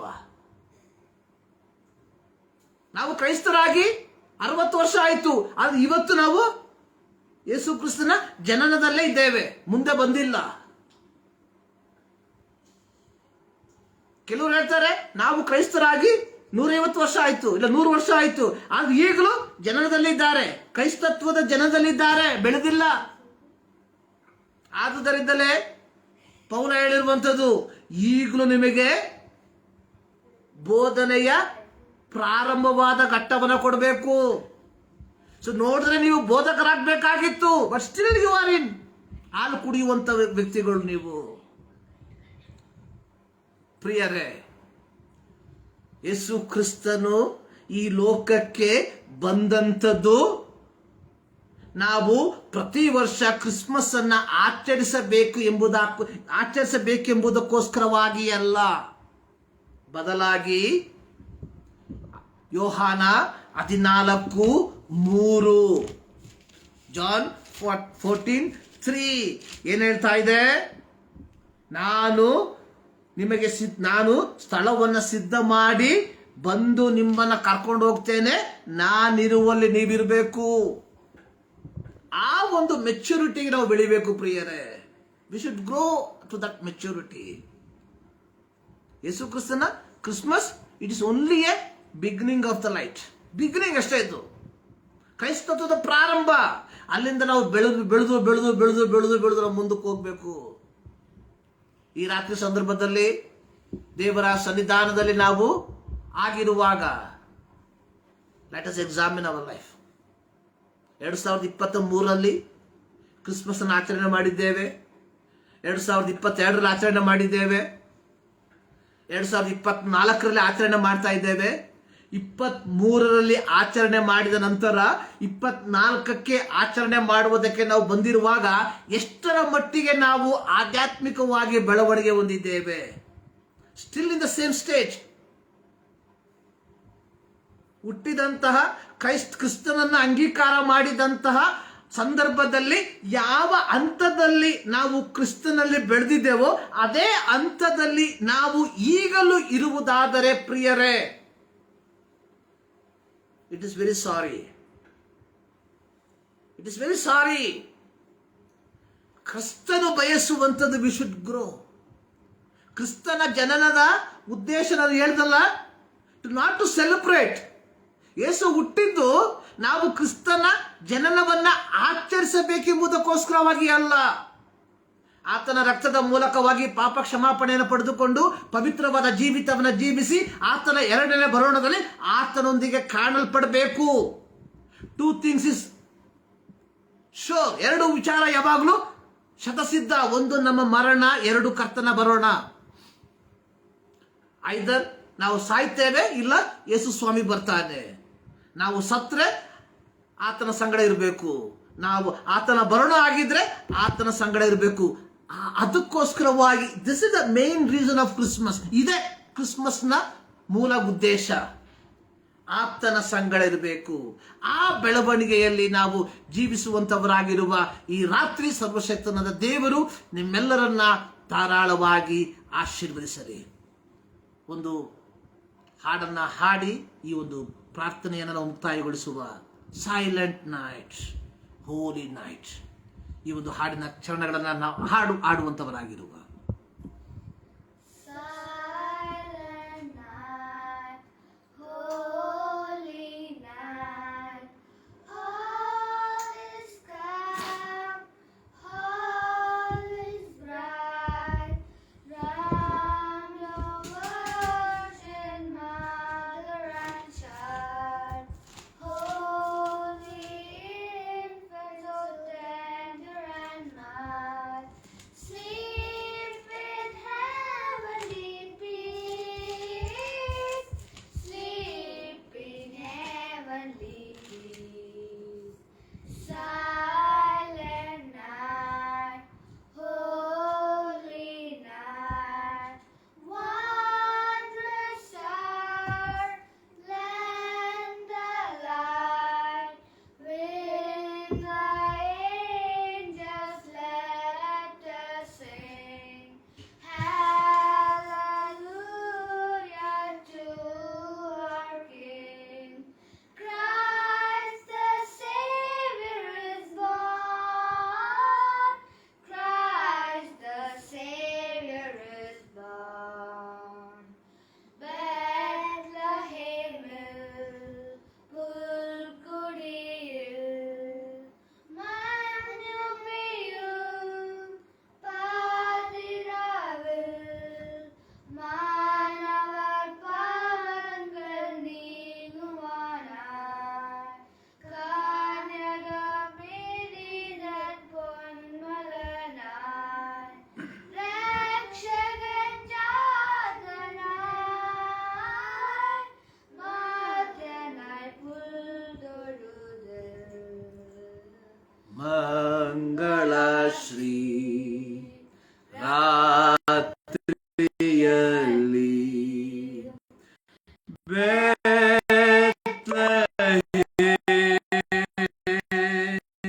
ಛತ್ರದಲ್ಲಿ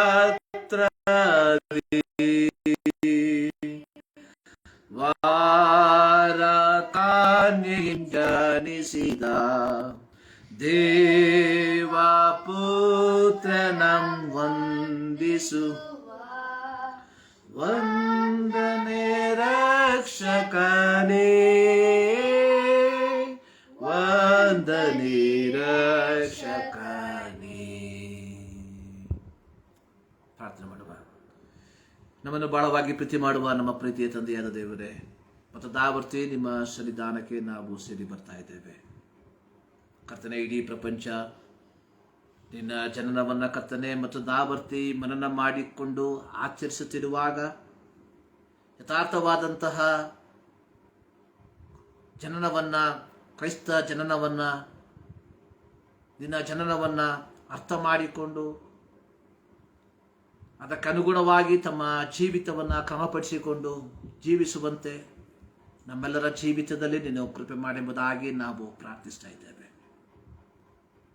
ಕರ್ತನೆ, ಅನೇಕ ಸಭೆಗಳಲ್ಲಿ ಅನೇಕ ವಿಧವಾದ ಕಾರ್ಯಕ್ರಮಗಳು ಆಯೋಜನೆಗೊಂಡಿದೆ ಸ್ವಾಮಿ. ಕರ್ತನೆ, ನಾಳಿನ ದಿನದಲ್ಲಿ ಪ್ರತಿಯೊಬ್ಬರು ಕರ್ತನೆ ಜಾತಿ ಮತ ಭಾಷೆ ವ್ಯತ್ಯಾಸವಿಲ್ಲದೆ ಅನೇಕ ಆಲಯಗಳಲ್ಲಿ ಕರ್ತನೆ ಈ ಒಂದು ಹಬ್ಬವನ್ನು ಆಚರಿಸುವುದಕ್ಕೆ ಸೇರಿ ಬರುವಾಗ ನಿಮ್ಮ ವಾಕ್ಯದ ಸತ್ಯಾರ್ಥವನ್ನು ನಿಮ್ಮ ದಾಸರುಗಳ ಮೂಲಕವಾಗಿ ಅವರಿಗೆ ತಿಳಿಯಪಡಿಸಿ ನಿಜವಾದಂತಹ ಕ್ರಿಸ್ಮಸ್ ಏನೆಂಬುದಾಗಿ ಪ್ರತಿಯೊಬ್ಬರು ಅರ್ಥ ಮಾಡಿಕೊಂಡು ಅದಕ್ಕನುಗುಣವಾಗಿ ಪ್ರತಿಯೊಬ್ಬರು ಜೀವಿಸುವಂತೆ ನಿನ್ನ ಕೃಪೆ ಮಾಡುವುದಾಗಿ ನಾವು ಪ್ರಾರ್ಥಿಸ್ತಾ ಇದ್ದೇವೆ. ಈ ರಾತ್ರಿ ಮತ್ತು ದಾವರ್ತಿ ಕರ್ತನೆ ಎಲ್ಲವನ್ನ ನಿಮ್ಮ ಕರಗಳಿಗೆ ಸಮರ್ಪಿಸ್ತಾ ಇದ್ದೇವೆ. ಪ್ರಾರ್ಥನೆ ಕೇಳಿದ್ದಕ್ಕಾಗಿ ಸ್ತೋತ್ರ. ಯೇಸು ಕ್ರಿಸ್ತನ ನಾಮದಲ್ಲಿ ಬಿಡುತ್ತೇವೆ ನಮ್ಮ ಪ್ರೀತಿಯ ತಂದೆ. ನಮ್ಮ ಕರ್ತನಾದ ಯೇಸು ಕ್ರಿಸ್ತನ ಕೃಪೆ, ತಂದೆಯಾದ ದೇವರ ಪ್ರೀತಿ, ಪವಿತ್ರಾತ್ಮನ ನ್ಯೂನತೆ ನಮ್ಮೆಲ್ಲರ ಸಂಗಡ ಇಂದಿನ ಸದಾ ಕಾಲವನಲ್ಲಿ ಆಗಿರಲಿ. ಸರ್ವಶಕ್ತನಾದ ದೇವರು ನಿಮ್ಮೆಲ್ಲರನ್ನ ಧಾರಾಳವಾಗಿ ಆಶೀರ್ವದಿಸಲಿ. ಎಲ್ಲರಿಗೂ ಅಡ್ವಾನ್ಸ್ ಆಗಿ ಯೇಸು ಕ್ರಿಸ್ತನ ಜನನದ ಶುಭಾಶಯವನ್ನು ಕೋರ್ತೇನೆ.